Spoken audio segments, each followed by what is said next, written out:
Oh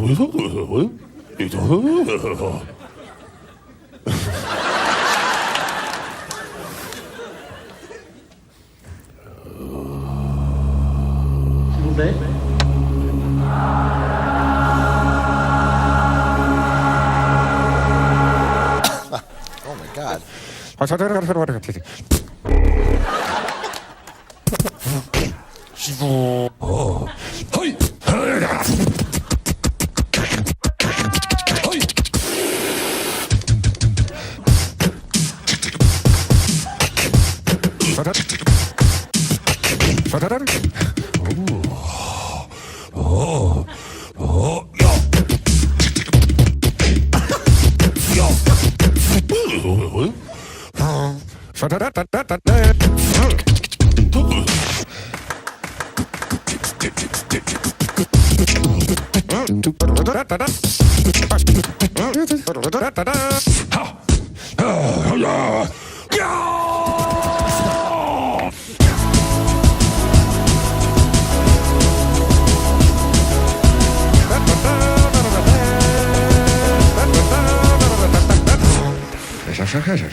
Welcome everyone to another Darachat. I know we just got done from one yesterday, and it's been awesome. Today, I have none other than HappyMars. He was the first Rumble dono I had ever received, and I figured, you know what, it's time to bring him on since I am open to people coming on of whoever they are, as long as they're not bad actors. But anyway, he doesn't have his cameras on, so you'll just hear him. So say hello, HappyMars.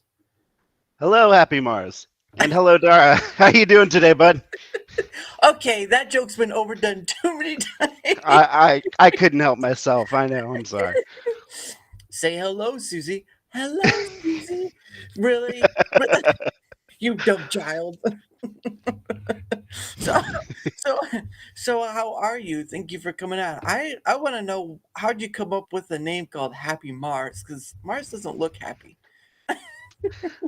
Oh well, I have had HappyMars as my internet handle since I was about 13 years old. So like 27 years.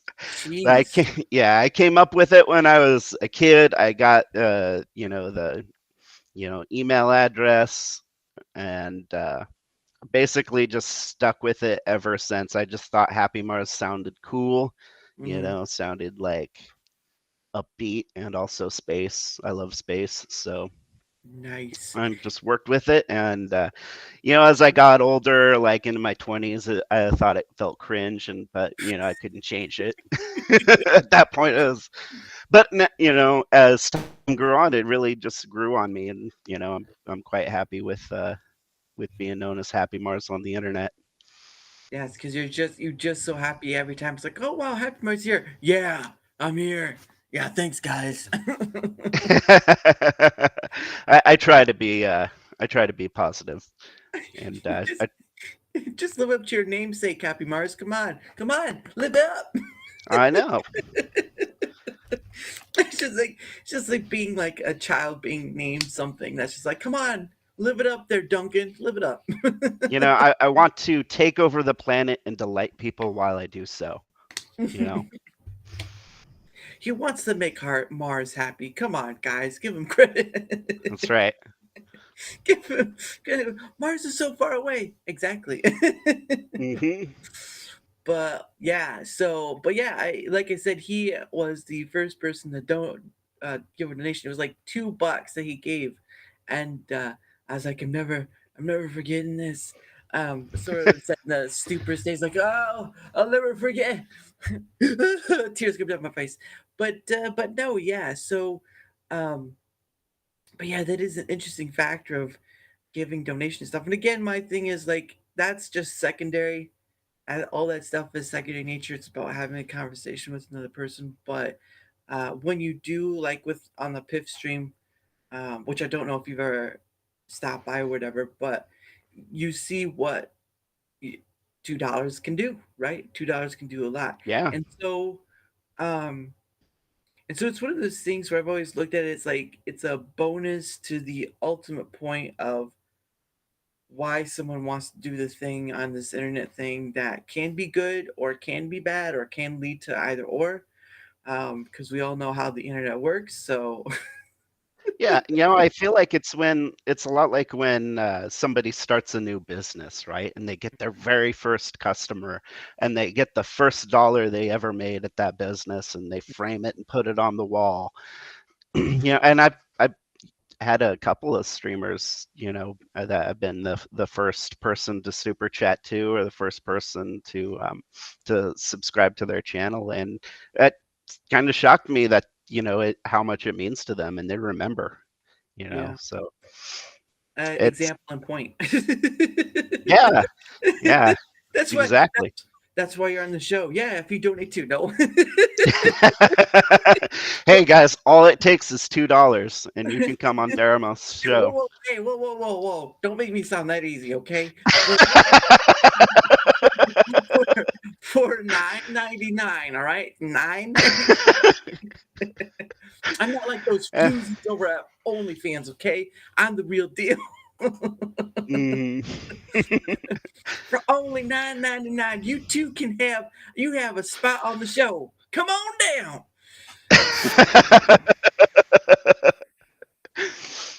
That's too funny to just give $1. I'm already in the show the next day. You have a line of just people on the commercial. This is not a paid actor. They paid to be on here. They because they always say like if they have like one of those commercials, right? And it's like the product or whatever it is, and they have on that bottom line where it says like this actor was paid to be here. It's like, no, I paid to be here. I am here. That's right. Yeah, it's pretty common in a lot of spheres of streaming where, if you want to collab with somebody who's bigger than you, you got to pay them to do it. It doesn't feel right to me, but that is the way that a lot of streamers operate. Well, it's either that or you have to have a big enough follower count or whatever, a big enough presence. I'm like, I mean, I know I have to build my credibility. That's understandable, but it's like big or small or not a creator at all. I don't care. I just come on, let's have a conversation and just get on with it. Not this bull crap of like, oh, you need to reach this level of milestones of creators, blah blah blah. Like Hmm. you know how worthless the creator stuff, the follower stuff becomes when you can't respond anymore. Not saying I don't, not saying I wouldn't want 100,000. I'm just saying, as you saw with like, was it like Dan Bongino and like Rumble, right? Like he had like 100,000 people watch him. His chat just flies by like it's just on crack or something. They just. Oh yeah, Oh my for sure. god. Yeah, once you have like I guess probably around 1,000 or so people watching any given stream at once. That's when the chat starts to really go wild, and it's hard to pay attention to. And the streamers that can still pay attention to it, um, that's a lot of respect because they have to try to talk and keep their train of thought going while they're seeing all these chats fly by. Mm, I think probably a good example is like Asmongold. I don't know if you ever see any of his streams, but he's absolutely huge. mm. Tens of thousands of people watching his streams, and he's still manages to keep up with the chat most of the time. It's amazing. It's quite a talent, I think. Yeah, but he still looks like a dirty hippie, though. I mean, come on, man, you got millions of Yeah, followers. he absolutely is a dirty hippie, and nothing wrong with that. He's like a gremlin in his attic, with his wife beater T-shirt and his hair that hasn't been washed in God knows how long. Oh, ugh. Even I wash my hair. I'm not gonna look like that. Goodness.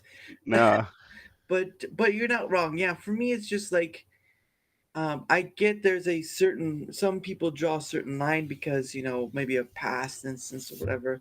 But for me, it's like right now I'm in the stage of like you kind of have to, not you kind of have to, but I'm taking whatever, right? I'm taking many different people of many different things and just having to come on. I'm not like big, super stupendous, whatever. I'm not that good. Not that yet. But even so for me, it's like I wouldn't stop doing that because as I've said before, I've watched different content creators. I've seen content creators come and go and all this stuff. And for me, it's like, why is it that they get stuck in these circles of things and they can't invite different people on beyond the scope of follower stuff, or if they pay for or whatever, because that's just ridiculous, right?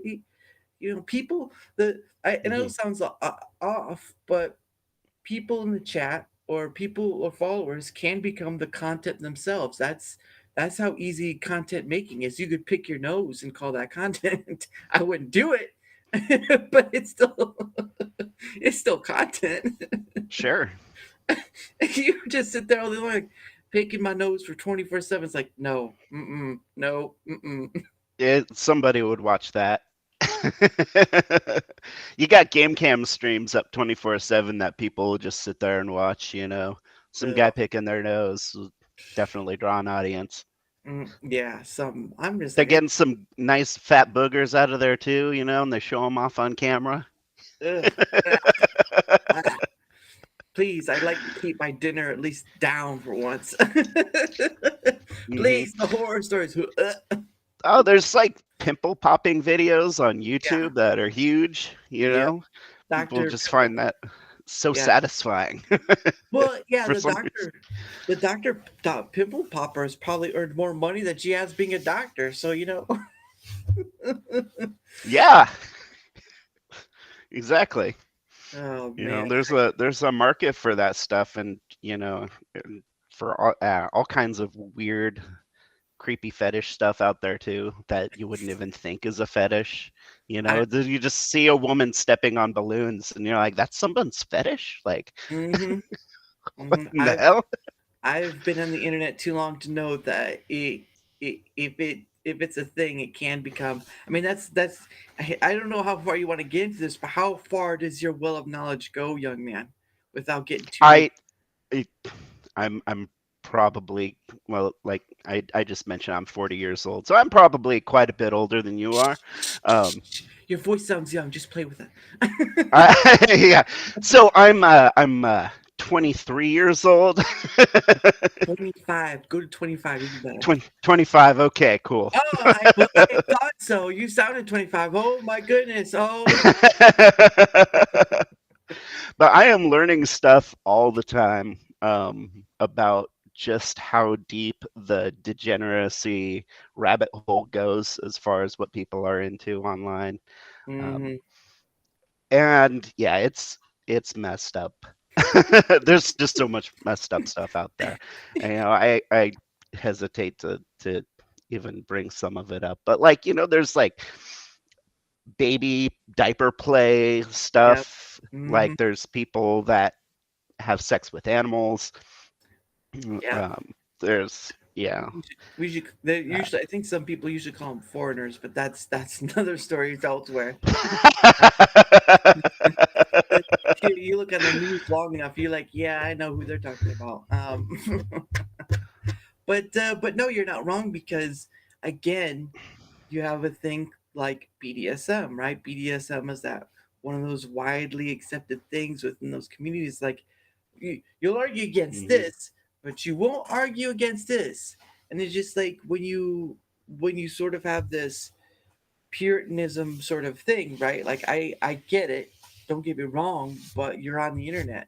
The internet is basically partially a tool, partially a cesspool of human ingenuity to human desires, and I'm not going to tell you it's going to be a whole lot different. So you just Right. people are just allowed to be anonymous online, and you get to see it easier than you would in real life. Like you wouldn't know that guy next door neighbor is into some freaky stuff, so you never know. Yeah. Yeah, for sure. And they're putting on like silicone skin suits, uh, so that they can pretend to be a woman or a horse or, God knows what else. sort of like sort of like the amaranth bit where she put on a horse mask, just Oh yeah. yeah, no, that stuff, Amaranth, BDSM, like that stuff is tame compared to like some of the 4chan green text stuff that you'll read, which is probably mostly made up for shock value, I have to say, but it still grosses you out when you read about it. Oh, you go to the 4chan, huh? All right. I was wondering. No, I am not a visitor of the actual 4chan, You just heard about it. but yeah, I follow like basically channels that repost green texts. It makes it easier to find like I don't know the worst or the best stuff, whatever you want to call it. Yeah. But But yeah, it's like I don't know. It's a lot of human intricacies, and then they're like, oh, why is this? And it's like, you're adults. I mean, you got to figure out sometime why a majority of this stuff exists in the first place. So, yeah, but what do yeah, I and know? I I shouldn't say I've not been on 4chan. I used to browse every once in a while, like VT and Poll and stuff, but it just didn't find it interesting. You know, All this it the took, stuff yeah, like the stuff that is interesting is like really hard to find. You mm, really, it's known for a high level of autism, and mm. so you kind of have to be able to just like I don't know, just scroll through all this massive amount of text. I just don't have time Yeah, or the interest to do it, honestly, just to find a meme or find out something cool, which somebody will post on Twitter tomorrow anyway. So yeah. Oh, look, it's that meme I saw in the dark. Oh, never mind. What were you? What yeah. do you finish that sentence with? Don't ask. Hmm. Yeah, I know too much to be non-complicit, but it's sort of like a retrospect, right? Where you've seen the abyss, you've just peeked into the abyss a bit, and people over here being naive, and it's just like, yeah, you think this is the worst of humanity. Get online and get into the deeper recesses, and you'll see by the form of animosity, they can go far. They can go real far. Hmm. They can go real. And you're just like wondering yourself, like, how is humanity still alive at this point? Yeah. We should have tripped over that rake. Like, yeah, there's stuff that I'm just like, you know what? I'm going to choose to believe that this is a shit post, and I'm going to choose to believe that it's not real Mm. because I don't want to live in the world where, like Mr. Hands exists or stuff like that. Mr. Mr. Hands. Now that's the name. I remember the time where Mr. Hands. Whoa, whoa, Grandpa, calm it down. this is uh, not. This is not dinner uh, conversation. and that led to the MLP pony jar. Oh, And oh man, it's so funny how MLP became this huge thing in its own right, and I'm just like, because I knew MLP is just My Little Pony, right? And that's been My Little Pony's been around for like 80s or 70s or something like that. yeah, And then you come to this decade, it's sort of like you start hearing words like Brony, and I'm like, whoa, what's going on here? And then you start looking, it's like I'm out. yep, yeah. No, grown ass men should not be into My Little Pony. And when you find out the reason that they're into it, you're just like, yeah, you definitely should not be into this. You know, you turning a child's cartoon and toy line into a fucking fetish. And pardon my language, but But you're uh, fine. it's pretty messed up in my opinion. You know, it's just like, uh, if you want to enjoy the show or whatever and just leave it at that, you Mm-hmm. know, all power to you. You know, if you are an older person, but you know, then it becomes this degenerate furry nonsense. I You mean, know, they don't need that for that to happen. they don't. They nah. can they can do that all on their own. I feel So, like it was like a probably like the My Little Pony community was probably a major contributor to the furry culture. You know, not that I'm well versed in it, but it's been around so much longer than being a furry has that it mm, just like had to have, you know. yeah, yeah. No, I neither am I. But then you see stuff like VR, like VR chat, right? And that stuff, Mm. how far it reaches into other things. Like technology allows this wide scape of reach, and there's that animosity factor to it, right? Like you're reaching into the twilight zone. Come back before it's too late. Oh Um, yeah. Oh, people are getting groomed on VR chat. Like oh, seriously, like they'll start like people meet up on VR chat and then people like start doing like gradually more and more sexual things to somebody until they start to accept it and um and they just keep pushing that line yeah, further and further and further. mm-hmm, You yeah, know, it's I don't think it's a good thing to be doing to yourself or to anybody else. yeah. You know. But I mean that comes with, again, technology itself is just a tool, and how it's used is dependent on the variable of the person. And don't get me wrong. One second. And don't get me wrong. My issue is that you have parents who aren't teaching their children well about online safety, because again that stuff starts in the home. And if you Mm. have parents that are too busy with work or whatever, they are missing out on a piece that they kind of, yeah, you have a kid who's following some YouTuber, VTuber, whatever, but at the end of the day it's like a lot of kids don't know about internet safety. And I think we sort of we sort of either forget, or parents just kind of chew it off because they want their kids to be doing that while they're on their phones doing their thing, and just like, wow, you kind of throw stuff away with that point. So Yeah, I mean, I I grew up on the internet since the 90s, and I always knew, right from the very start, how dangerous of a place it could be. Hey, Squishy.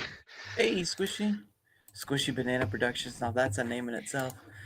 Yeah. but but yeah, it's just it's the advent, again, like with any tool created, it's the advent of proper use of said tool. You don't go, I mean, if you think about it, anything in your house can be a weapon. And Hmm. toilet bowl cleaner to a pencil, you've got a lot of weapons in your house. um yeah, but the thing of it is that we don't think about that, right? Like why do parents have child locks, but when their kid gets old enough, those child locks disappear, right? Hmm. Should there be a form of it? There's tools out there parents can use for on their phones or whatever, but like what's when this isn't on this, I mean, it's kind of a dig at parents because they have to be reminded that you've brought a life into this world and you're very much responsible for it. There are some parents who aren't, they just don't care, obviously. But you've brought a life into this world and teaching them responsibility of this technology, which sort of is beginner for the parents because they started growing up with it, like remember dial up and all that. Oh gosh, dial up and all that stuff. Um, yeah, that was the day of just like, Mom, I'm trying to get online. Oh, my parents would get so pissed off at me when I was a teenager, always hogging up the phone line. Yeah, You know, that I was chatting on IRC with my friends, or was playing in Magic the Gathering tournaments online. It was a lot of nice. fun back then. Yeah. Oh, back in my day, Man, IRC days. I remember back in the time where we used to play this game called Wow. And then Wow, we would always hunt with these green goblin things. We just take our pickaxe, we just try to take them out. And I'm like, man, this is getting tired. My fingers getting clicky. Oh, for real though. Like, I think WoW came out when I was in college. Mm, Right after high school. Early 2000s, and uh, I have a few friends get addicted to it, and EverQuest before everything. that. But yeah, all those old nerds, they're all middle aged now. And they're still buying games to some degree, but yeah, I find it, Yeah. and that's another thing too, right? It's like with all this stuff going on about how game companies don't respect the people who buy their product, whatever. I'm like, well, you've gone past this point where they used to in the past, they used to respect the gamer and whatnot, but now that you have like social media, or whatever, they still are entitled to some degree, and it's just like the only way you can change discourse between consumer and product maker is by cutting off the product maker's supply of being able to make the product, right? Like they can't make anything if they have no money to back them. Obviously you Oh have yeah. obviously have like places that give exclusive like PlayStation or Epic Game Store. But the thing of it is, right, is like you can complain all you want how bad this game is, how badly written it is, or whatever. But until you do not give any money to any point to them at all, nothing's gonna change. It's like backhanding yourself Hmm. and say again, um, and all that stuff. Sure. So Have you been following the GamerGate story for the last month or so? I know the Sweet Baby Inc. is one I've heard of, but Hmm. I don't really follow too closely. So go ahead. Okay, so uh, real quick. So it started out with a Brazilian guy named Brutus who started a Steam curation group called Sweet Baby Inc. Detected, Yeah, I heard. and and it kind of flew under the radar for like 6 months or so, and then it started to blow up, and people started joining it like crazy. And once he got to around 100,000 people, Hmm. then the games journalists over at Kotaku took notice of it, and they decided to make a hit piece on Kabrutus and Sweet Baby Inc. Detected Steam group, and they infiltrated their Discord, and they, started making just all kinds of waves, Hmm. produced their hit piece. The hit piece led to major backlash, which led the games journalists then to claim harassment Hmm. without even pointing out the fact that they were the ones who started the harassment by trying to get these. They tried to get the Discord group taken down. They tried to get the Sweet Baby Inc. Detected Steam curation group taken down. And they even went as far as try to get Kabrutus himself banned from Steam. This guy has like 1,000 games on Steam, so they were like, you know, they wanted to hurt him personally. You know, Jeez. you go after him at right at the things that he loves the most. And try to take that away from him. So there's a whole lot of backlash to that, and that's basically where it's all been going down from here. Mm-hmm. Um, and so is based around the curation group basically was just to point out what games were being worked on by this company called Sweet Baby Inc. And Right. Sweet Baby Inc. is a consultation company.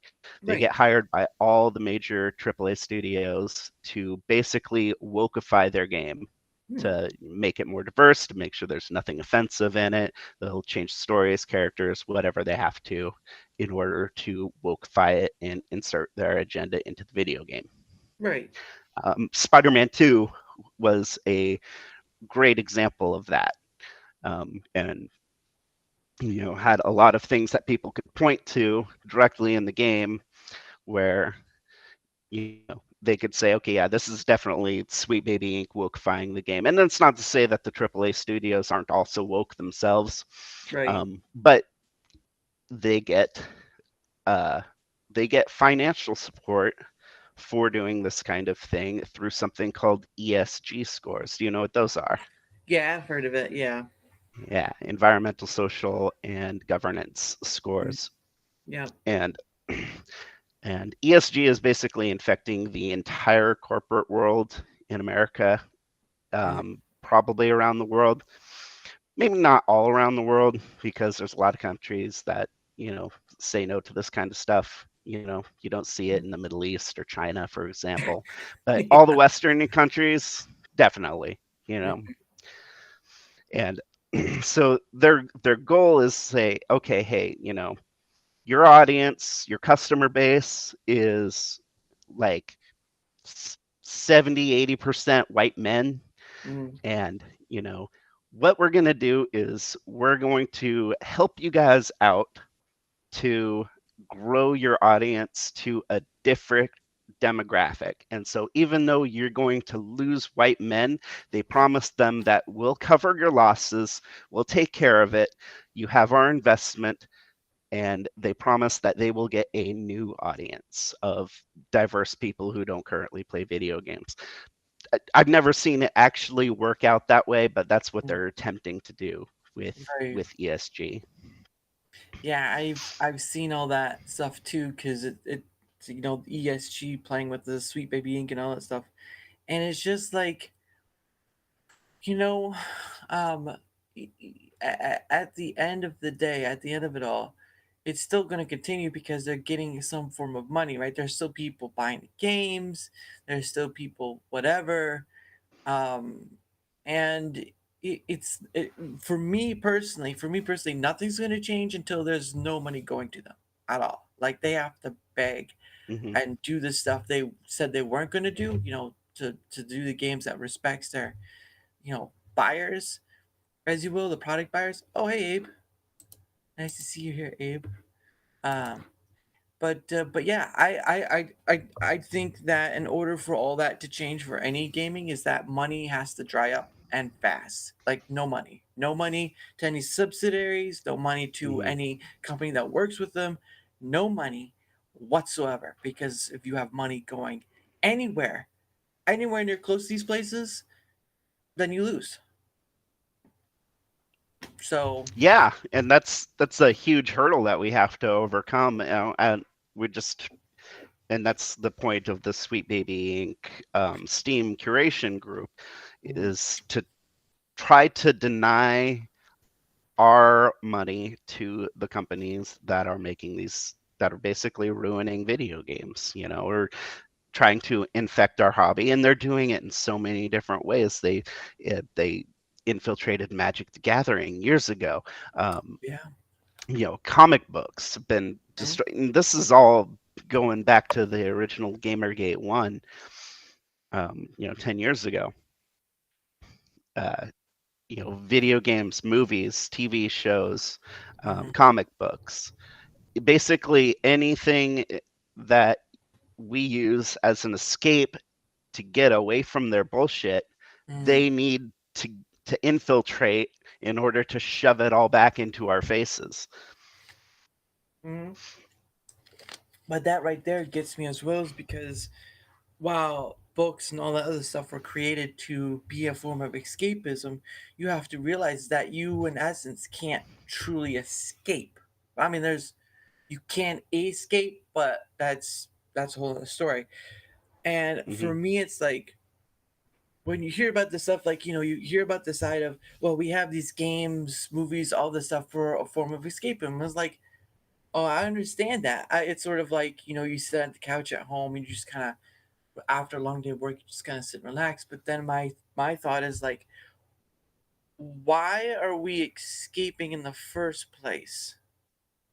Right? What is going on in your life that you have to escape, essentially? And I'm not blameless here. I mean, obviously, but Well, we're all pretty much just normal adults. We have jobs, we have normal lives, mm, Um, yeah, sometimes, you just want to watch a TV show or a movie and just relax and have a good time or play a video game. Um, I love to watch anime also.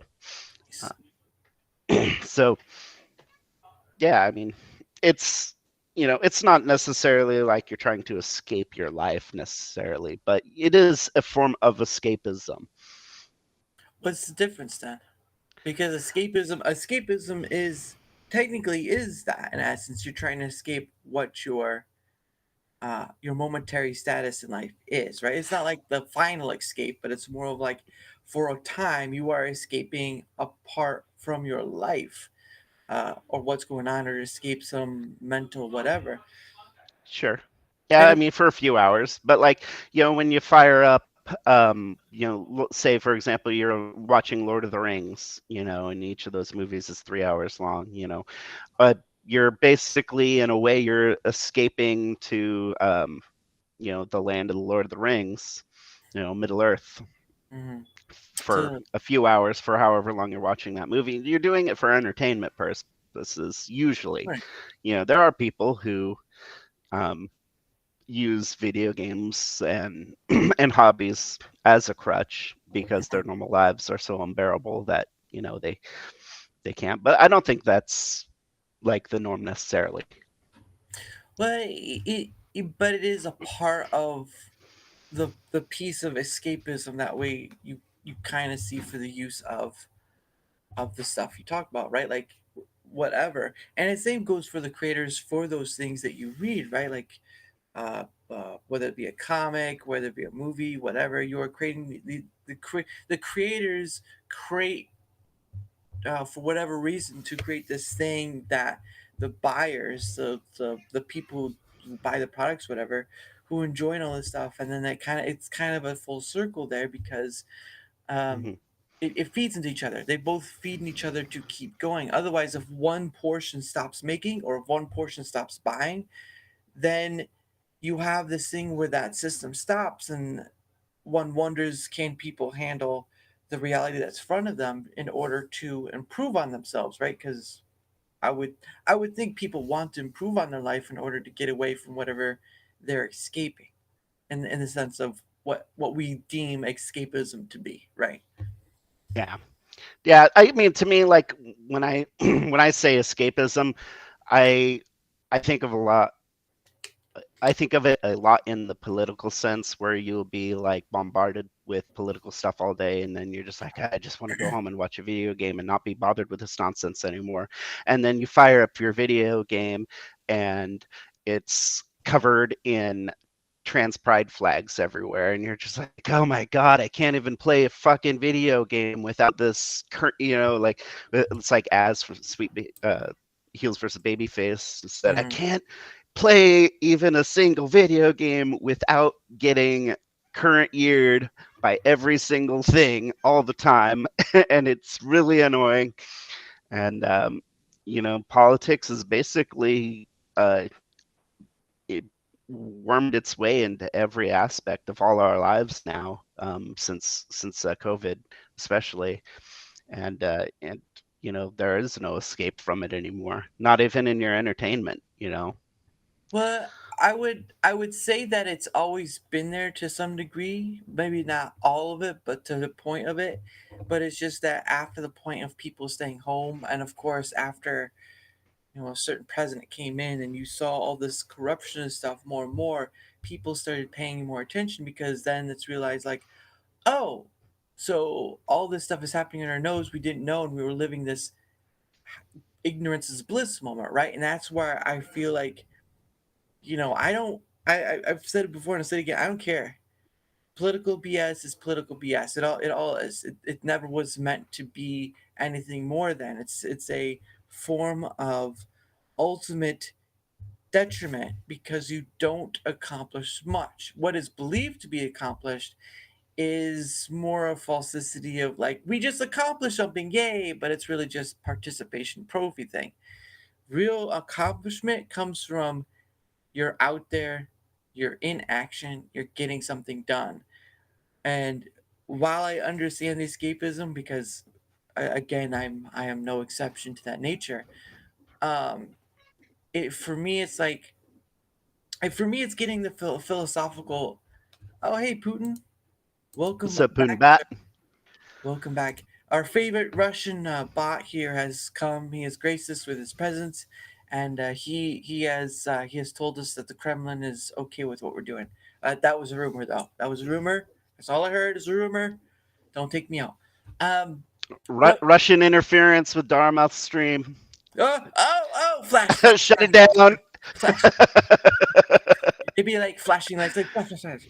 Um, but for me that's where the interesting part comes in. It's like why do we I mean, I know it's a form of entertainment, like, right, it keeps us in essence all the things we create are in a form of going to that existential route because we tend to forget we're on this blue marble in a nigh infinite universe. And what is us, what are we, what is the purpose of our creational stuff. So I understand why we create these things in order to keep us away from that truer question, which is sort of like people ask themselves all the time, like, why am I here, sort of thing. But Mhm. you can get into philosophicalness because of is we have people who are complaining about these other people getting in. Oh, Moscow to get in. Hey, uh, I don't understand Hey, Russian. If I don't understand Russian, but if you're willing to put in a good word, I could use a translator. Um, he no like you, boss. You must leave. that'll be your breakthrough right there. You Um, get Putin on. yeah, that'll be a breakthrough. And that would be like Tucker Carlson. I'm like, no, no, guys, no, that's not how this works. But yeah, I can make that happen. Hey, you let him know that'll be cheesecake if he does. I'm just saying. It'll take a while to get to him, but there'll be cheesecake. I'm Russian. I don't like cheesecake. Get me baklava. Um, Yeah. but No secrets or nothing. Just cheesecake. just kidding.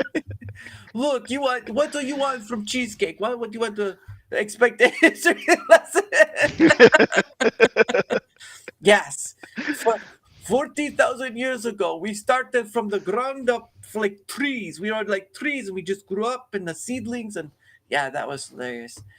But back to the point of like, oh, he's lactose intolerant. Oh, well, that's a shame. I'll make it not so lactose intolerant. Uh, um, but getting back to the point is like, when it comes to that, for me, it's like that's where one can get into a philosophical questioning of like, so we call again, to you, escapism is a bit different than what I have, at least from my point of view, what escapism. But it gets to that point. It's like taking rice and squirrels. Oh, squirrels and rice. No, no, no. He wants bear. Get him moose. Get him moose and squirrel. Um, but yeah, it's sort of that question of yourself, like why do we have these people that want to get in to kind of interrupt us, but we kind of allowed it anyway because one, we weren't paying attention, and two, because we thought everything would be okay.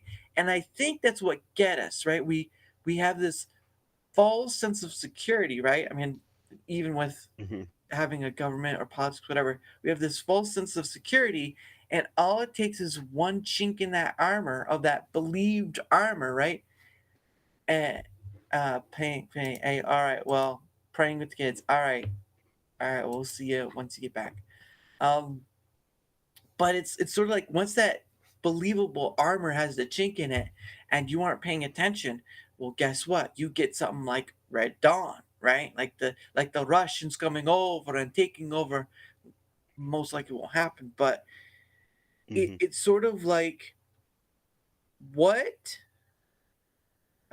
this can be hard to kind of even describe, but what on the basis of sort of when we talk about escapism, does it come to a point where instead of just complaining about these people coming in and taking over and doing all this stuff, do we just stop what we're doing and we say no further and mean it, right?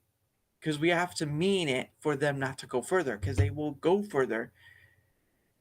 And it's like that, what's that saying? If you give them an inch, they'll take a mile. Well, we've given Hmm. them a few centimeters and they've taken the whole goddamn football field. So it's sort of like, when do we stop talking about it and actually start doing something about it? And I feel like that's where we're in the middle of, is having that discussion of do or say. And for me, it's like, I play games. I mostly go for a walk and listen to music, because that's just, Hmm. listen to music is kind of nice, and walking more for the health stuff. But when do we stop and just, because that's the thing, right? Is content creators make content out of this thing that they beat a thing against, like, oh look over here, oh look, they're doing this thing. And well, that can be helpful sometimes. What are they doing about it other than just speaking on it? Like, where's the action from them?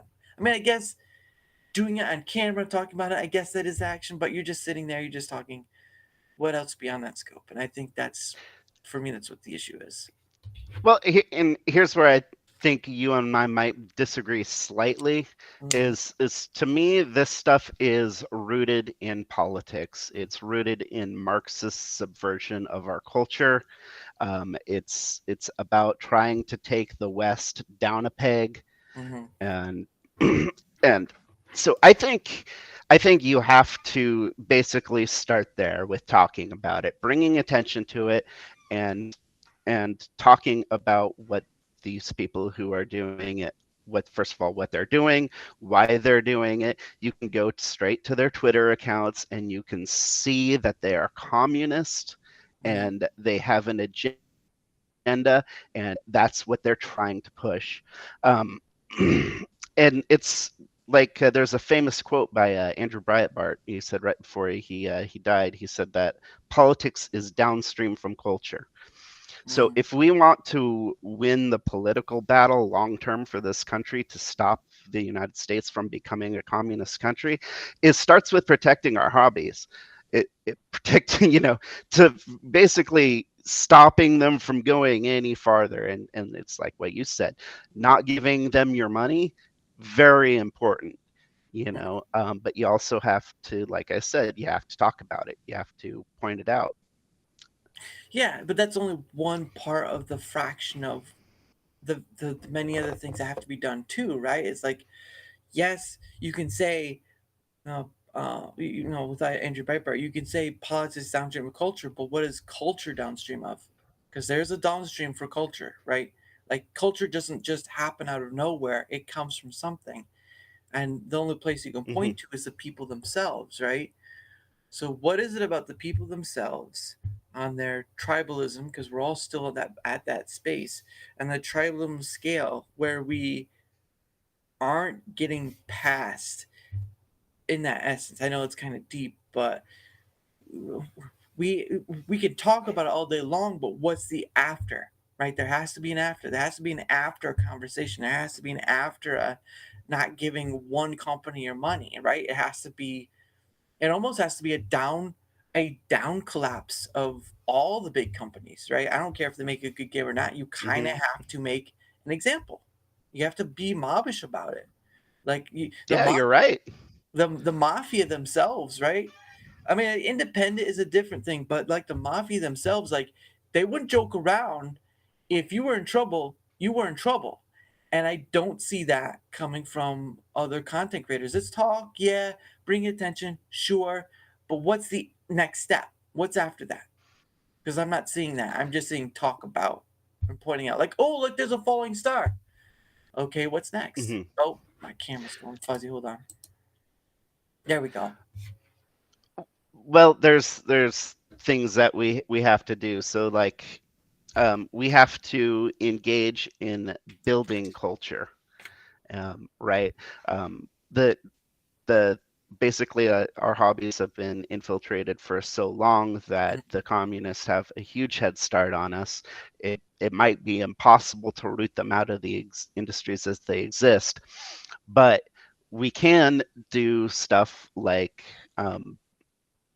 like a lot of people have done, make their own comic books, or like Daily Wire is making their own comedy movies and kids TV shows and stuff. We have to try to you know, counter it by being creative artists in our own right, like even have being a streamer like you are, you're taking eyes away from people who otherwise would probably be watching TV and having their minds filled with basically propaganda.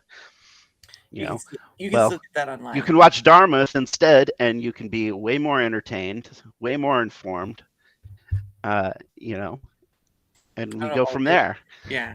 you know there's and yeah, it's like you said, man, it's an uphill battle. There's so much to it and there's so much work to be done Mhm. that it seems like so daunting that a lot of people will just throw up their hands and say, well, we're screwed. Yeah, This is just the basically. way it's gonna be, like. Because Yeah. it's not a one concerted effort. It's a block by block by block. There's these many blocks effort. And yeah, like that can be great, but not everyone is on the same page. Everyone has different ideas, which is fine. But at the Mhm. end of the day, I just don't see much action other than, yeah, you have independent creators, that's fine. But what stops the people you're trying to get away from not getting into those things in the independent sphere, right? Other than like, well, if they make a comic and it doesn't do well, maybe that's a way. But what stops them from not getting into your community, right? Like independent creators make a community, right? So Mhm. what stops people from coming into there? You could gatekeep, sure, but the mindset is still there. The mindset has not changed. So what will prevent? Right. uh well, I think being true to yourself and who you actually are, is probably a good way to start. That way, people will gatekeep themselves if they're just like, if they see that you're somebody who they're not going to agree with a lot, Mhm. and they probably won't enjoy your content, they'll let themselves out the door. You know, Yeah. but if you try to play both sides of every issue and try to make everybody happy, you're just going to wind up with a group of people around you who will cancel you and throw you under the bus at the first opportunity. You Hmm. know, so that's what I would suggest, is be true to yourself and make sure that you are honest with the people around you about who you are and what you believe in and what your goals are. And Yeah.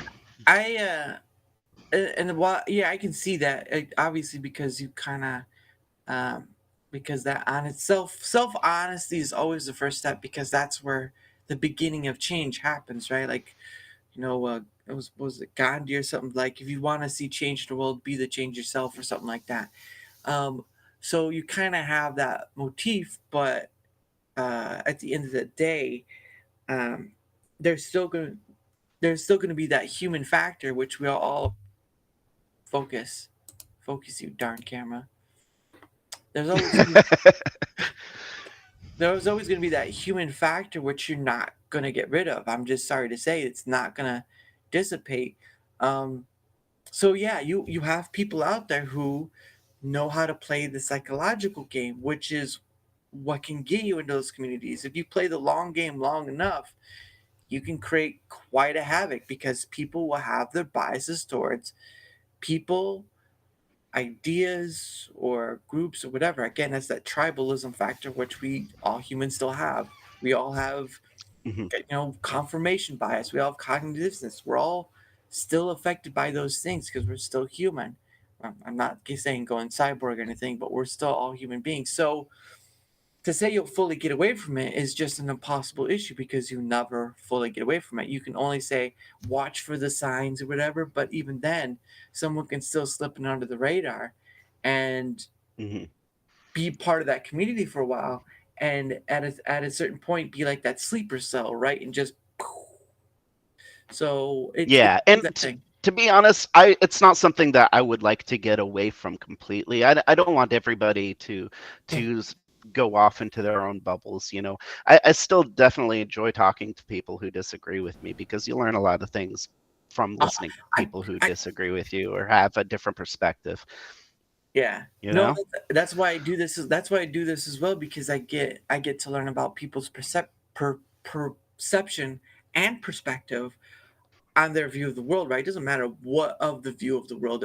It just matters that there's a different view of the world, and that not only can deflate the ego or whatever, but it can, in essence, open yourself to the possibility that maybe, just maybe, that you may have a perception that's so in sync or not with that other person, and you get a different. It's like that prism. Everyone has a Hmm. prism of themselves, and they just turn it just a little, and the light shines in a different direction or a different color comes out. Everyone has that. But the issue of it is it's harder to see it in ourselves and in other people, right? Like, you can say something Hmm. about some stupid person or whatever and point that silliness out, but in yourself, a lot harder, a lot harder. But no, that's why I do this is because that also allows for a different take on perception of our world, whatever you are in, right? Like you can have someone across the way as long as you can understand them. Because if you can't understand them, then it's sort of like it sort of makes that understanding a little hard of that perspective. But when you can, Yeah. you sort of get this.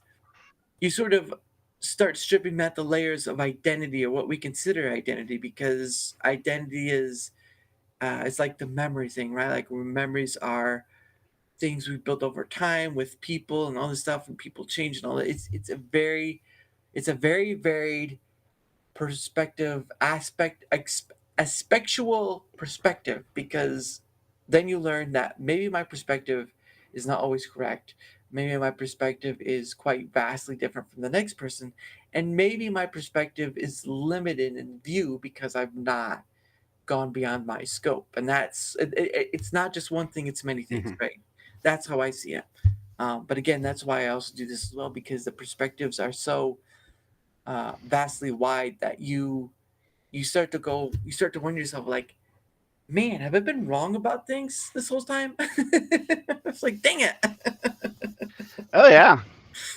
Oh, there's been a few times in my life where I've had to kind of sit down and think about, what it is that's really important to me and what it is that I actually believe, and Mm, if, make adjustments to make sure that I was being consistent, with what I am and what I believe. Like, I think a good example is I considered myself to be a Christian up until I was maybe 21 years old. And mhm, I was like, well, am I really a Christian? Like, I was driving home from work one day and I was just thinking about this. I was like, I don't think I can honestly call myself a Christian because I don't go to church. I haven't embraced any aspect of Christianity. mhm, I haven't, brought Jesus into my life or my heart or anything like that. mm, And I probably should, to be honest, but uh, I don't know. It was a pretty important moment for me, and it was just thinking to myself while I was driving home in my car that mm, I was just like, yeah, I can't say I'm a Christian. I'm just gonna have to tell people the truth, mm. that that I don't know what's true. you know, just acknowledging that I don't know Yeah. was you know uh kind of hard. You know. Yeah, and it's always going to be, because if you take this retrospective, right? Just take this retrospective for yourself for a second. Your identity as a child is mostly built by your parents, Hmm. because they're the ones trying to teach you the lessons. Not every person is a great parent, obviously, but your parents are trying to teach you. They're trying to give you a way to think or whatever, or they're trying to keep you in line of a way to think. And so part a huge chunk of your identity is built by your parents, and then memories of that and all that stuff. So when you become an adult, you lean on that identity because, oh, well, my parents knew best and all this stuff. When you realize their identity is in the same four factor of where you're at right now.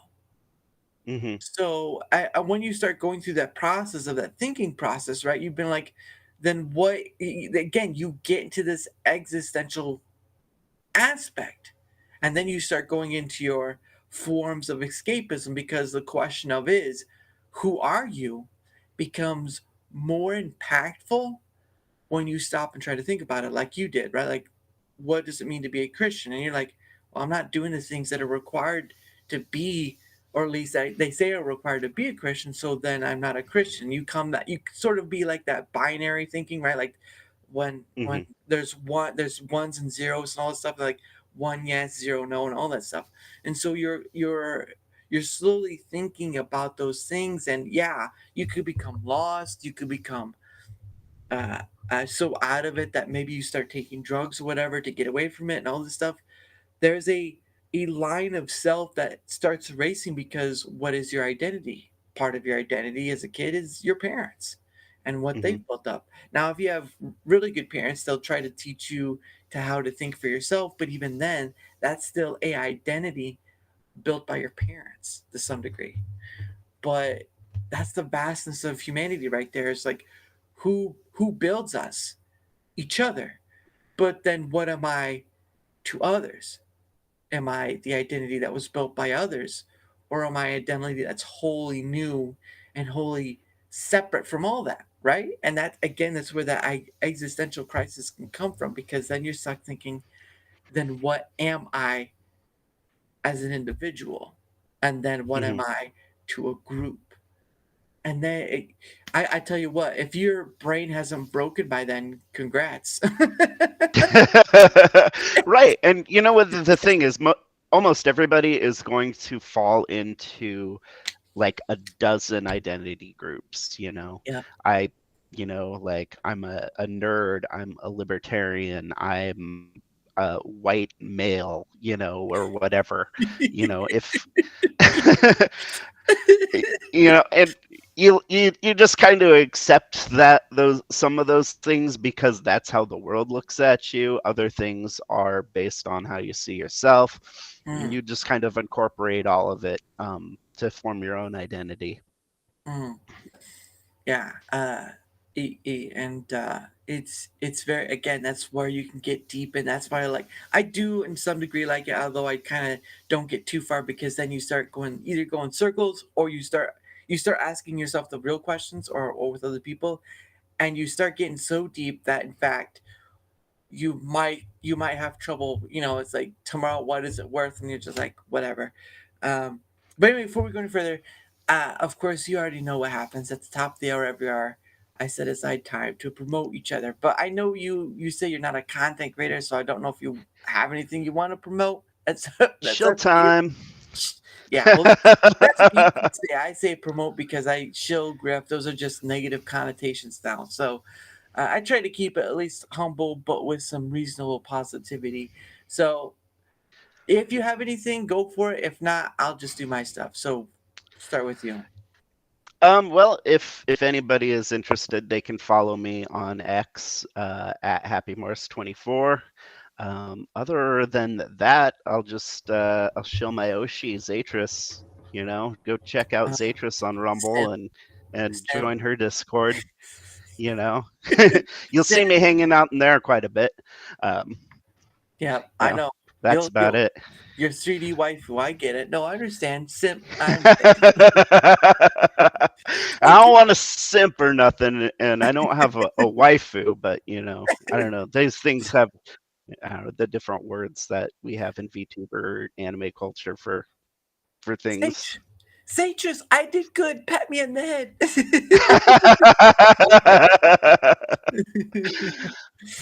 Oh man, I'll try to get back on one day, but who knows?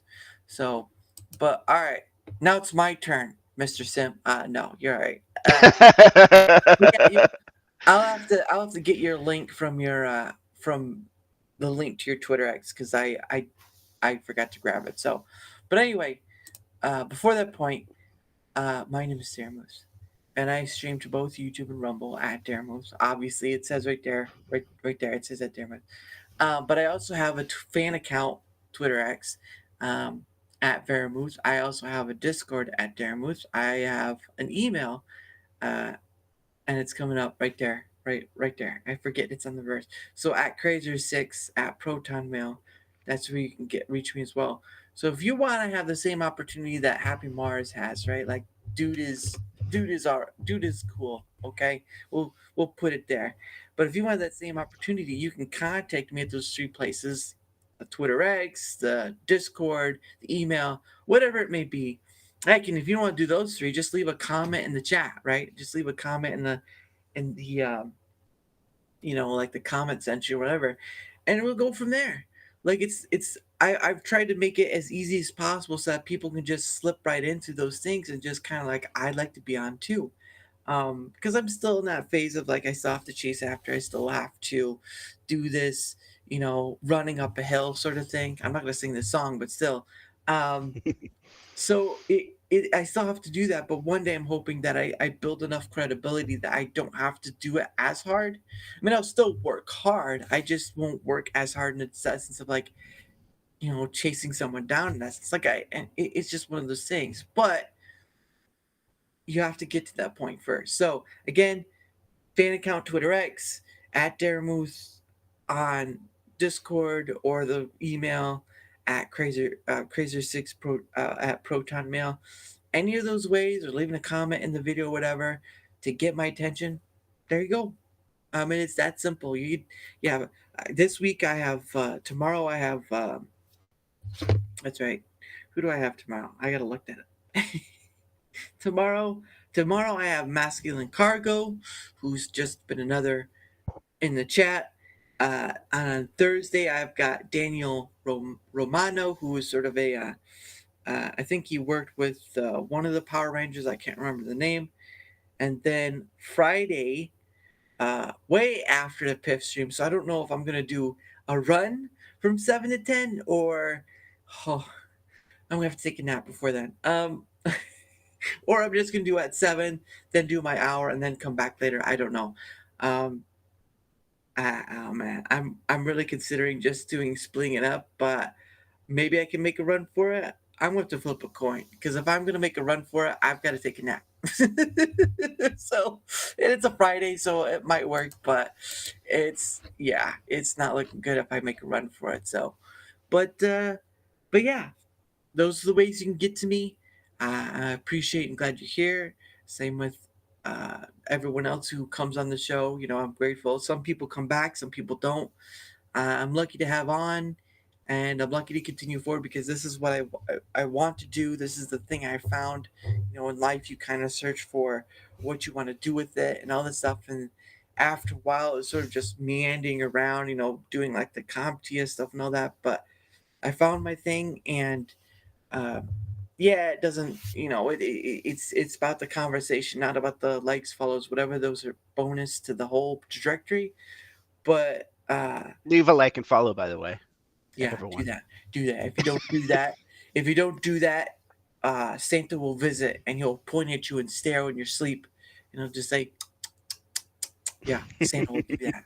He told me he would do that. So, but yeah, I know, and don't get me wrong. I hear content creators like support me at this, whatever the financials and whatnot. I'm like, I most likely will never be the quartering, but dear Lord, will you not see me push it as hard as that, right? Like I want that stuff to flow. I want that stuff, the likes, the follows, the donos. I want that stuff to flow freely on its own volition. I don't want it to be a begging situation. I want it to be a force of its own on volition. Because I can't tell you how many times I've heard throughout just watching people on YouTube or whatever. It's like, give a like, subscribe, dono, or whatever. And then it's just like, oh, okay, I guess. But it's like, if it's a voluntary action, if it builds up to become a voluntary action and it continues throughout and more people do it, I don't have to keep saying it. It just happens. And that's where I want to build it to, is just to happen on the voluntary stance. But it's a time thing, so it'll get there. It'll get there eventually. But that's just me. That's just my point of view. So Yeah, you'll get there. You're a good streamer, actually. You'd have a talent for talking to the camera. And sure. that, I think, being able to basically just talk and not shut up is basically like the main thing that you need to have, I think, to be a great streamer. Look at, like, you brought up the quartering. You know how long that guy has been doing this stuff, right? Forever. Yeah. Since like 2007, right? Yeah. I Before he was the quartering, I used to follow his Magic the Gathering channel, Unsleeved Yeah. Media. Mm. So I've been around watching the quarterings videos forever now at Yeah. this point. No, and don't get me wrong. He. No, I remember I was there when he was trying to hit that million on YouTube, and he earned it. Don't get me wrong. He what's the word? He had the grind set. He grinded, but he was pushing out. I mean, he still does, but he was pushing out content like it was daisies.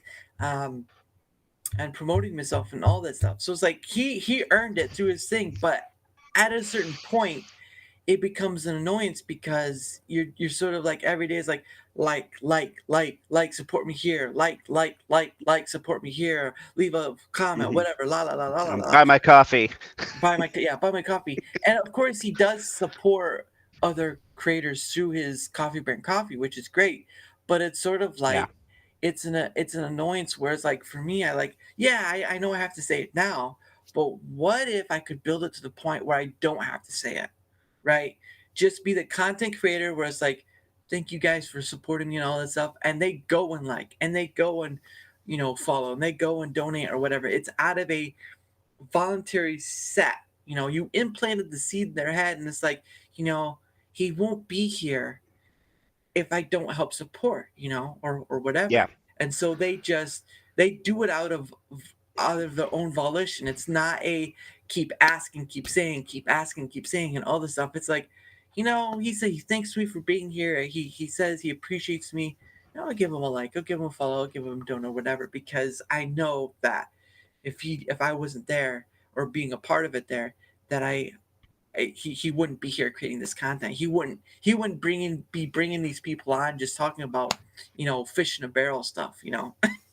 Yeah. Well, yeah, like when, like, you're watching Ben Shapiro and he's trying to sell you bars of gold every 5 minutes, you don't really feel the need, like he needs your support or anything, right? It's like, this guy's got advertisers. I don't need to donate to him. I don't need to like subscribe, Right, and he be gets a paid monthly pretty well. supporter.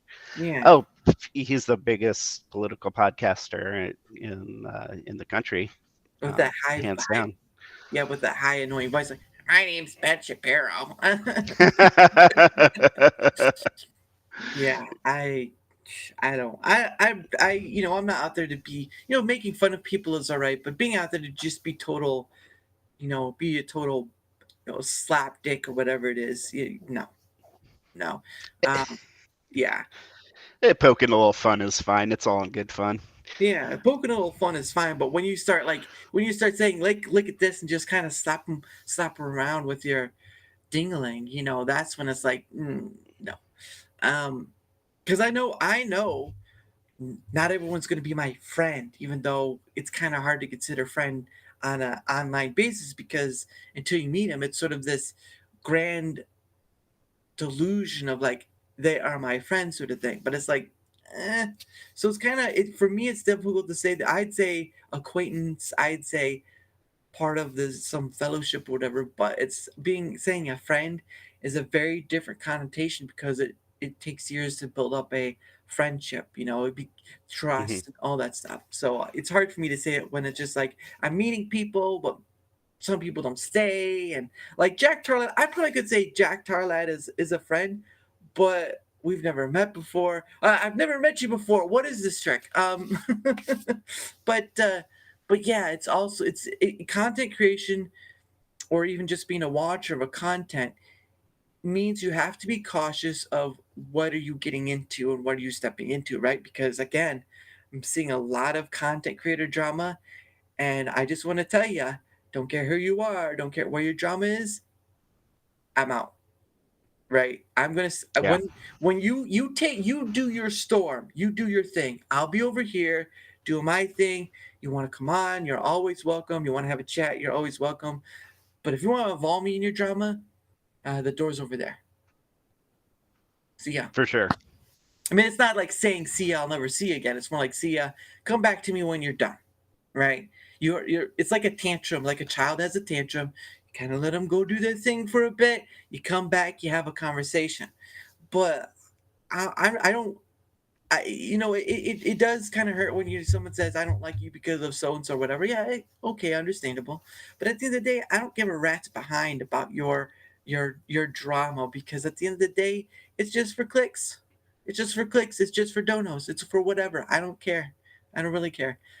Oh yeah, I've seen too many content creators fall into this hole and they talk about it, and maybe weeks later someone brings up and talks about it. Like if someone brought up of some tiff or whatever that happened a long time ago, it's like, oh, what about that so and so? I'm like, already over there, already done. Next question.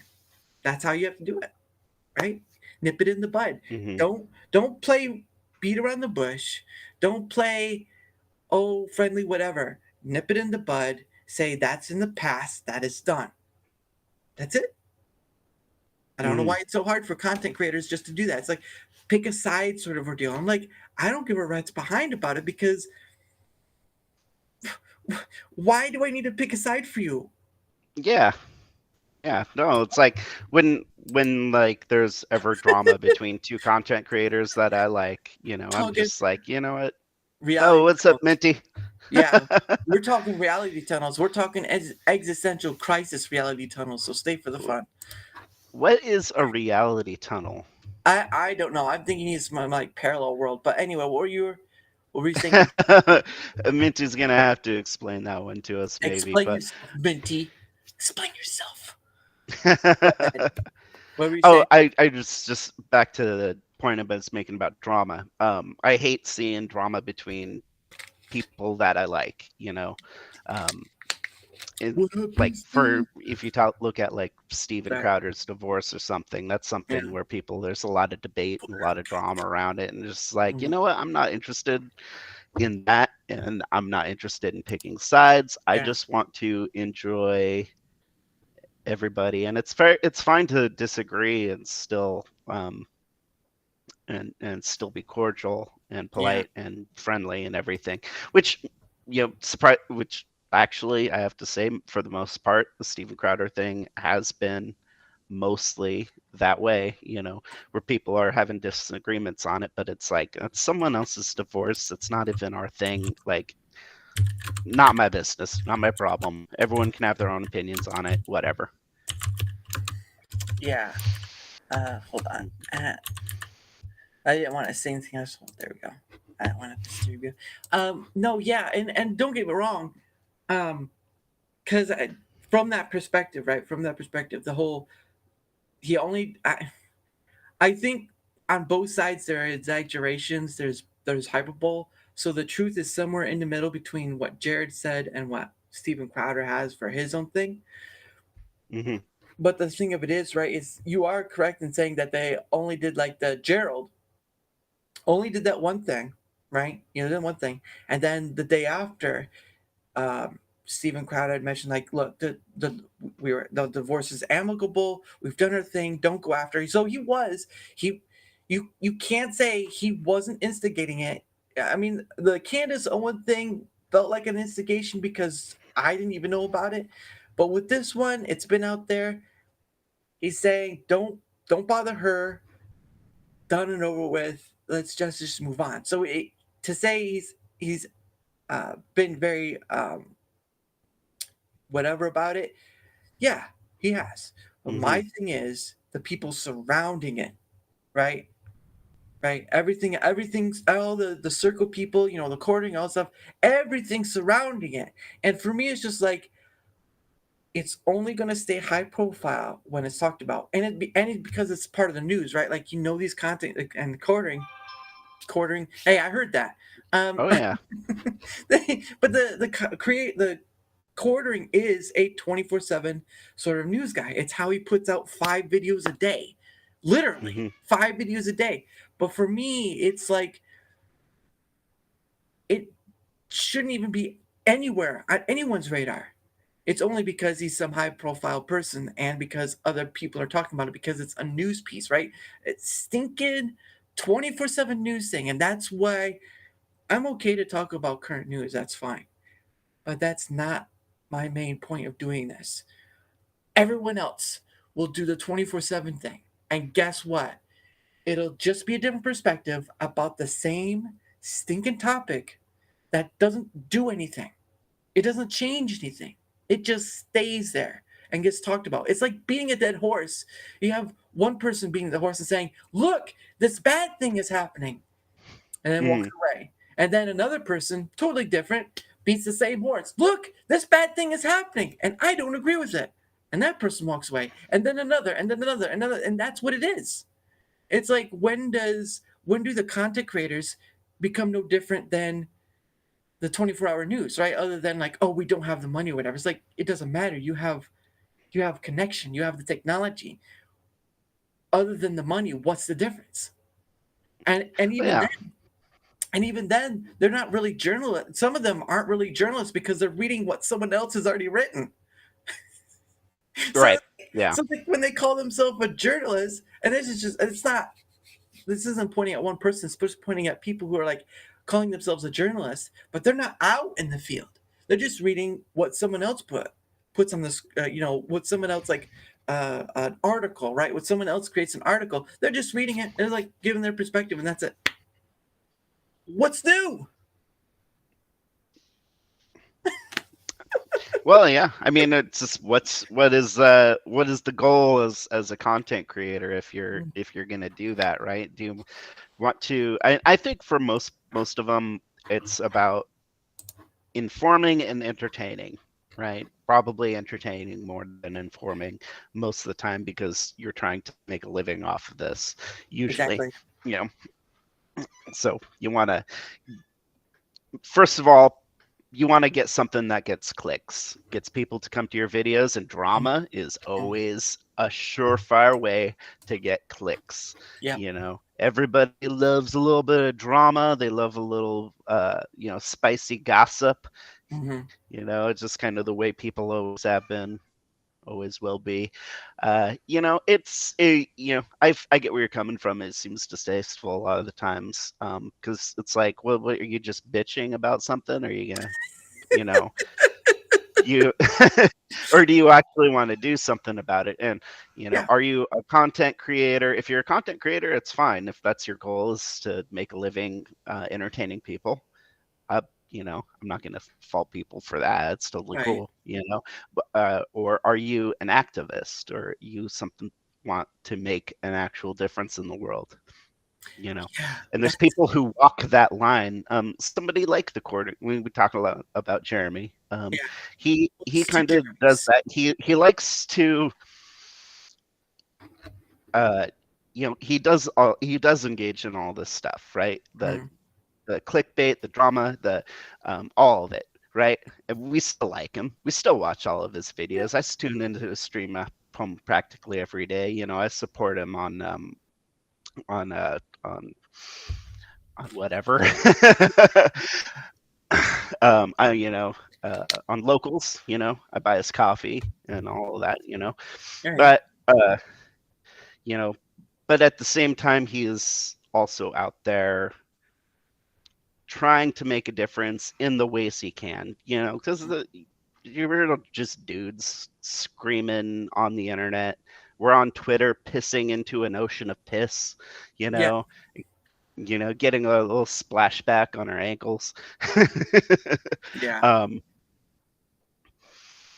you know, uh, but like, yeah, Jeremy, like, he's someone I have a tremendous amount of respect for as a content creator because he is always willing to admit when he's messed up or is wrong, or and then he puts his money where his mouth is with starting a business and supporting Mhm. other content creators, or even like supporting people to boycott, which is basically all we as consumers can do, if Mhm. uh, is speak with our wallets Yeah. and put our money where we want it to go and make sure it doesn't go where we don't want it to go.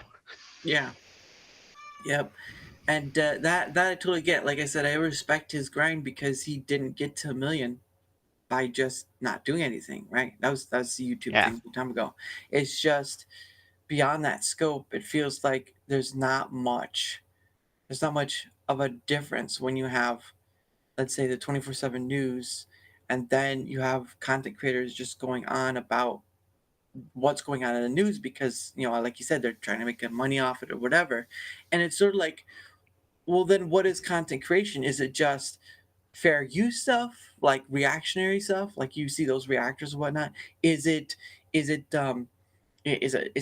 creating something like a device or a technology? Is it talking with other people? What is content creation if but reuse, recycle, all that stuff? What is it? Hmm. And that's why I mean I know I'm not going to be very much different because obviously you can call this a podcast even though I don't put cast at the end of my name, but trying to make an effort to be much more different than everyone else where you can find it is my aim, because I don't want to fall in the hole that everyone else does, even though I may already be anyway. I want to try to differentiate myself as much as I can while understanding that, shoot, there's like 8 billion people in the world and a lot of stuff is going to be recycled, and there's Hmm. not much I can do about that. But I don't want to fall into this loophole of just like talking only about one thing with everybody. Like I know I've talked a lot about content creation or Rumble or whatever. Those are things that affect me or the other person, but it doesn't happen all the time. But when you see these content creators, they're talking about what's happened in the day all the time, and then people give their perspective on it. It's like, but yeah, but that's only of the day, and then like a day after, you're on to the next thing. So that thing you just talked about doesn't really matter. It just mattered in the moment, and then it's just gone. And it's Oh like, yeah. why not talk about something that we can relate to or have fun with, or that does have a value to it, right? Like how many people in a day think about the importance of yeah, trying to figure out how to say it, the importance of their value of time for themselves, right? Like if you're married or whatever, you kind of have that shared, but that value of time for themselves, because like you hear a lot of people at work say this job sucks, this is bad, Hmm. or whatever, and it's like, what are you doing to change that though? And it's like blah blah blah blah blah.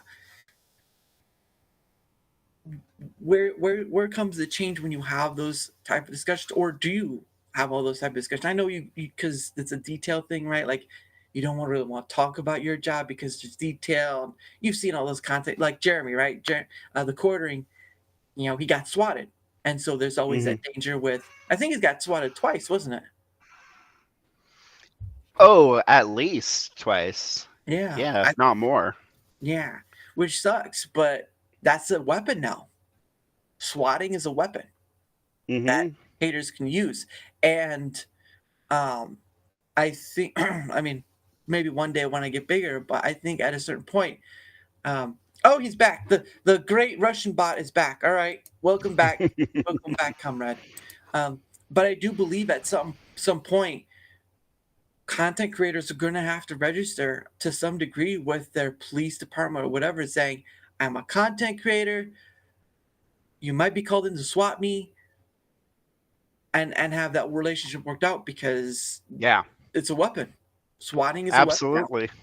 I think there's like police meetups and stuff where you can go and support your local cops and meet them in person and stuff. If you're at risk of being swatted, you should definitely know the police in your community. Absolutely, it's a must. Your Mhm. life could be at risk if you don't. Yeah. And I can understand, like, yes, everyone has a different view of the police, whatever, bad cops, good cops, whatever. But at the end of the day, good or bad, it's a good idea to at least be in to some degree to the police department or whoever at least can know you when that stuff happens because then they'll be like, they can make a call. They say, look, dude, we just got this call about whatever. Are you Yeah, okay? Is anything wrong? And then you can go from there, right? You kind of have to build that relationship. And until this whole power of swatting changes, content creators are going to get swatted still. And I don't see that changing anytime soon. So if you're a yeah. content, go ahead. Until they get to the point where they're able to strictly enforce the laws against it, Mhm. and really be able to catch these people, Yeah. and when they catch them, like come down hard on them, make an example of the people that are doing this, send them to jail for 10 years. um, it should come with a charge of attempted murder because that's what it is. Yeah, and that's where you like to have two options, right? You can either if you attempted murder on somebody, you're either going away for life or you're going to get the extreme most. I would have Hmm. figured like chained to a rock on the ocean, but I don't think they go for that. So have your, have your eyes pecked out by seagulls. But um, I do think that if we're going to if there's a time where that becomes the case and we're going to treat it like it's attempted murder, then it needs to be treated like it's attempted murder. Like there is no once you need to make examples out of these people. You don't have to like you know death penalty or whatever, but you do need to make it very stern. And of course, some of it is probably out of the country, so it's like whatever. But I do Mm. think it starts with if you a content creator and you get big, I would think what would you consider big, right? Is it like in and how well the person is known or how many people follow the person? What would we consider big?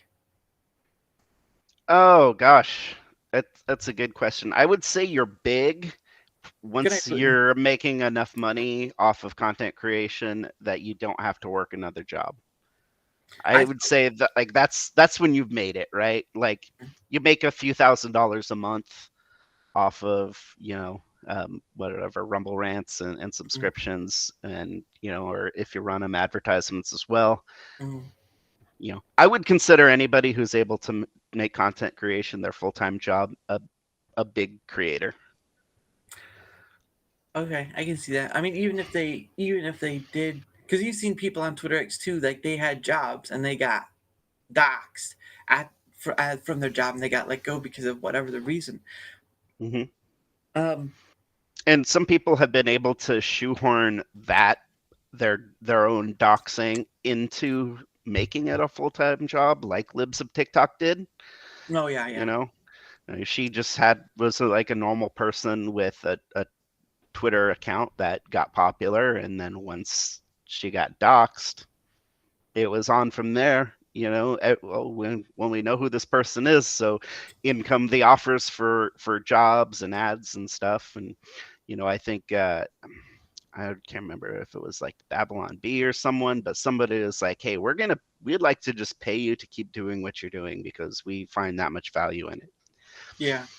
So yeah, it can work it for you if you know how it goes. But Hmm. um, at the end of the day, um, if the people, right, if the people who try to do whatever the swatting whatever are caught, they need to be made an example of. And I'm sorry to tell you, it's gonna have to be harsh. Like it's gonna be have to be like in front of a live viewing harsh because if you're Hmm. only told about it, the punishment in here is not going to be severe. But when you can see a visual of it, when you can see a visual of it, it's going to be so much worse for people to try again, right? It's like with, you know, kid dealers or whatever, right? The only way you're gonna have create more friction is by showing what will actually happen to them, what on whatever, right? They need a visual. Hmm.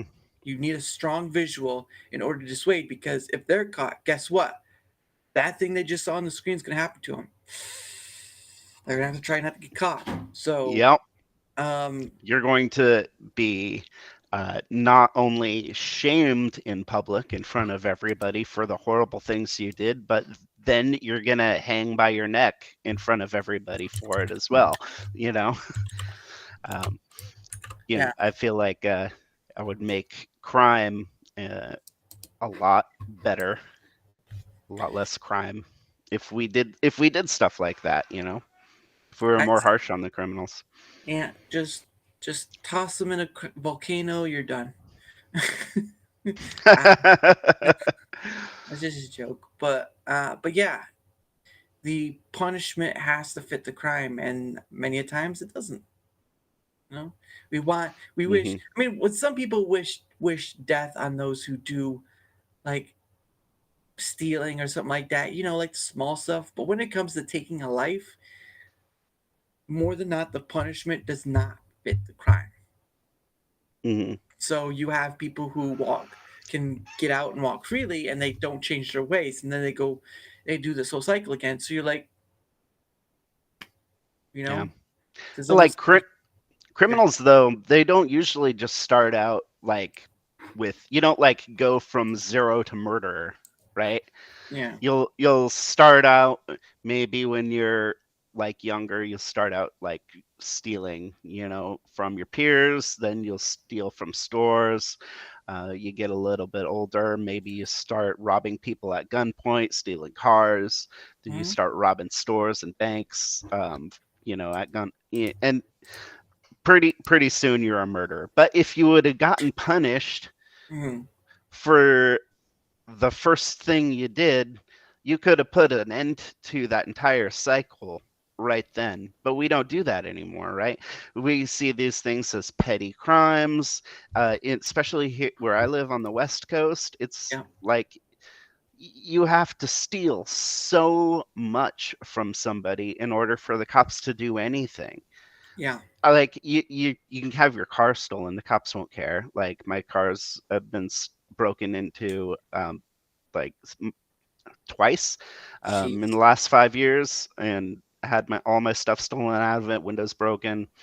My friends have had the car stolen as well. None of us have gotten any resolution ever from any of that stuff. Mm-mm. File our police reports, and it just like disappears into the void, and you never hear about it again.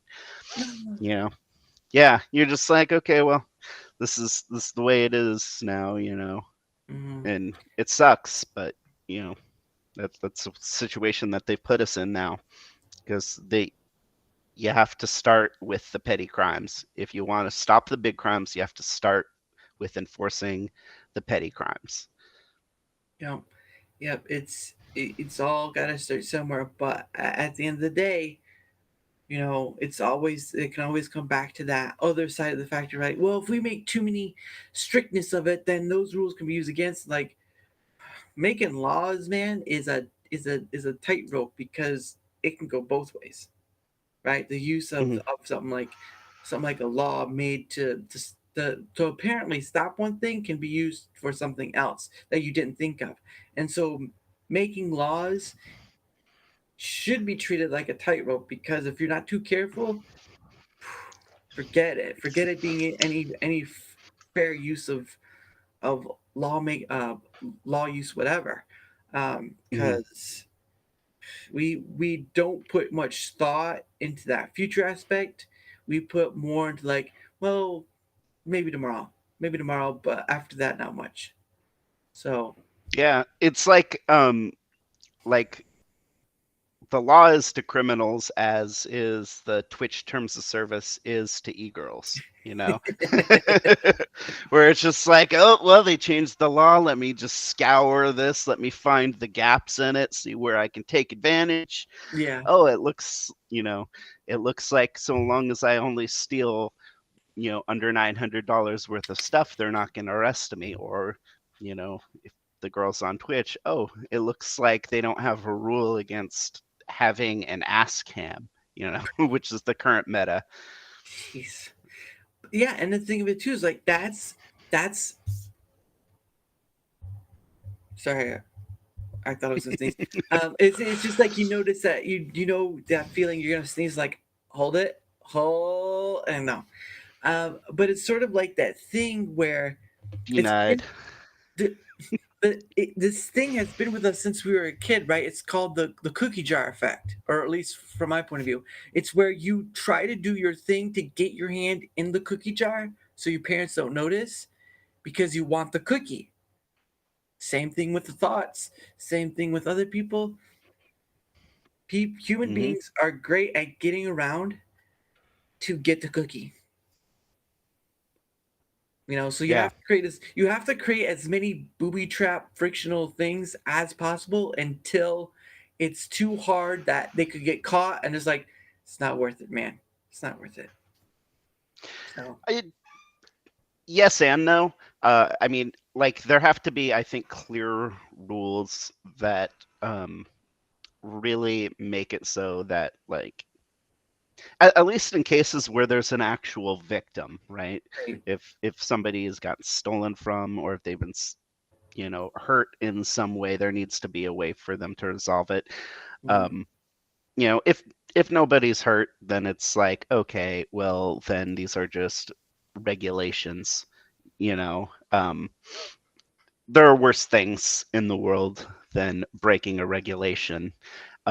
Because the problem is, and you see this with the government, but you also, I'm sure you know, as a content creator who streams on YouTube, you never know what the rules of YouTube are because it's so complicated. It's written in all kinds of different ways, and it's done so intentionally so that you can't understand it, right? We have the same situation with our laws. Every single person is a criminal. You, me, everybody watching the stream right now are all criminals. And if the government decided to target you, they're going to find something, Mhm. some code you're breaking somewhere in the law, that, and they'll be able to come after you like they do with Trump. Show me the man, I'll show you the crime. Yeah. So there's a real risk to having overcomplicated rules, to the point where because you want to be able to enforce the law, but you also don't want to be overrun by tyrants who can just say that the law is whatever they feel like on whatever day and enforce it however they feel like against whoever they want to for whatever reason they want to, which Yep. is the case with YouTube and Twitch. It should be criminal what they do, in my opinion. Um, because people get banned off of those platforms and they have no idea why. Why do you know why you're banned off of Twitter to this Nope. day? Nope. No, no idea, right? Isn't No. that insane? Yep. That's crazy to me, right? They should But have they to tell you. but Like, they reserve the right to not tell you. So that's their thing. yeah, you imagine if like they brought you to court and were like, we're gonna lock you up for this crime, and we're not going to tell you what it is because next time you might try to get around the law. Like, it's insane, No absolutely nuts. no lies detected, as it were. Yeah. But yeah, I don't know, man. It's a that's as human beings we are simply complex, and yet to do anything requires to sit down and think about it. It's not it almost requires you to, if you were to make a law, right, about taxes or whatever, you would have to think, you have to sit down with people and think for an extended period of time, like what would work with this, what would work with that, and you've got to try your best to future proof it. Otherwise, well, someone's gonna try to use it poorly, or Yeah. use it against whatever, and you either create a window or you close window, and it was probably the one you wanted to keep open. So, Mm-hmm. but yeah. So this has been brought to you by the letter. No, this is I wasn't going to go to this route. But no, it's I'm gonna call it here for tonight because I'm starting to feel it. So, but you are always welcome to come back, Happy Mars. And I want to thank all who came to watch because obviously, if it's just still me by myself, it'd be kind of lonely. I'd do it. I'd be able to do it. I have done it, but it's always nice to be able to share that kind of stuff with others because again, um, this I almost feel like doing this Darachat whatever is a sort of biography. Sorry, biography. I don't know why I said that. Biography of a time spent with me, the other person, and the memory is saved for other people to watch, and we can have another one down the line or not or whatever. It just depends of how things go in life. But that's how I view it. Uh, and also the alignment of talking to others and just talking about whatever. Because, like I said, I'm not interested in being 24/7. We can comment on something up to date, but